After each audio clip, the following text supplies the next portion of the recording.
Terdapat banyak sekali teori-teori yang menjelaskan tentang masuknya Islam ke daerah Nusantara. Di antaranya yaitu teori Gujarat, teori Persia, teori Mekah, teori Cina, dan teori maritim. Terdapat berbagai pendapat mengenai proses masuknya Islam ke Kepulauan Indonesia, terutama perihal waktu dan tempat asalnya. Pertama, sarjana-sarjana Barat mengatakan bahwa Islam yang masuk ke Kepulauan Indonesia berasal dari Gujarat sekitar abad ke-13 Masehi atau abad ke-7 Hijriah. Pendapat ini mengasumsikan bahwa Gujarat terletak di India bagian barat, berdekatan dengan Laut Arab.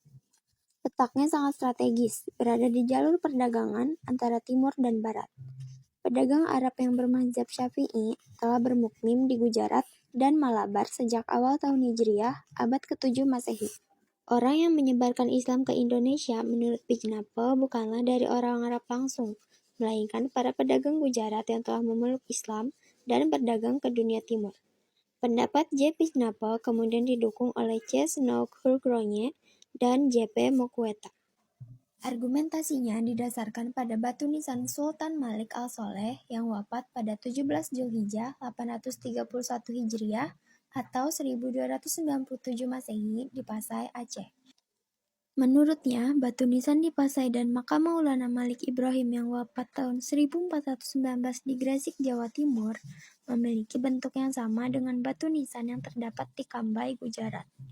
Mokueta kemudian berkesimpulan bahwa batu nisan tersebut diimpor dari Gujarat atau setidaknya dibuat oleh orang Gujarat atau orang Indonesia yang telah belajar kaligrafi khas Gujarat. Kedua, Hasan Djajadiningrat mengatakan bahwa Islam masuk ke Indonesia berasal dari Persia atau sekarang lebih dikenal dengan negara Iran. Pendapatnya didasarkan pada kesamaan budaya dan tradisi yang berkembang antara masyarakat Parsi dan masyarakat Indonesia. Tradisi tersebut antara lain tradisi merayakan 10 Muharram atau Asyura sebagai hari suci kaum Syiah atas kematian Husain bin Ali, seperti yang berkembang dalam tradisi Tabot di Periaman di Sumatera Barat dan Bengkulu. Proses masuknya Islam ke Indonesia menurut teori Mekah adalah pada abad pertama di tahun Hijriah atau tepatnya pada abad ke-7 Masehi. Teori Mekah ini disampaikan oleh Buya Hamka melalui salah satu orasinya yang ia sampaikan pada Dies Natalis Perguruan Tinggi Islam Negeri atau PTIN di Daerah Istimewa Yogyakarta. Pada orasinya tersebut, Buya Hamka menjelaskan bahwa ia menolak seluruh argumentasi dari para sarjana Barat yang mengemukakan bahwa agama Islam datang ke Indonesia tidak langsung dari Arab, melainkan dari Gujarat atau Persia.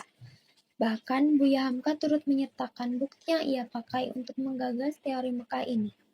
Teori Cina dikemukakan oleh Slamet Mulyana dan Sumanto Al-Qurtubi. Mereka menjelaskan bahwa Islam masuk ke Indonesia sebab dibawa oleh perantau Muslim Cina yang datang ke Nusantara. Teori Cina didukung oleh beberapa bukti berikut. 1. Fakta adanya perpindahan orang-orang Muslim Cina dari Kanton ke Asia Tenggara, khususnya Palembang, pada abad ke-879.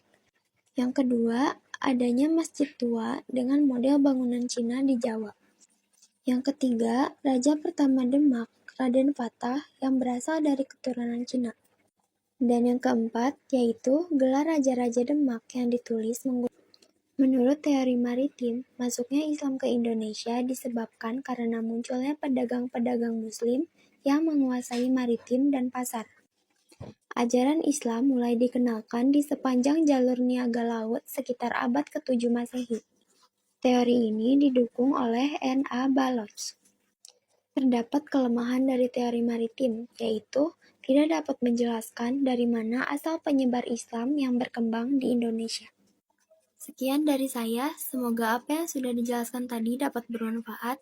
Wassalamualaikum warahmatullahi wabarakatuh.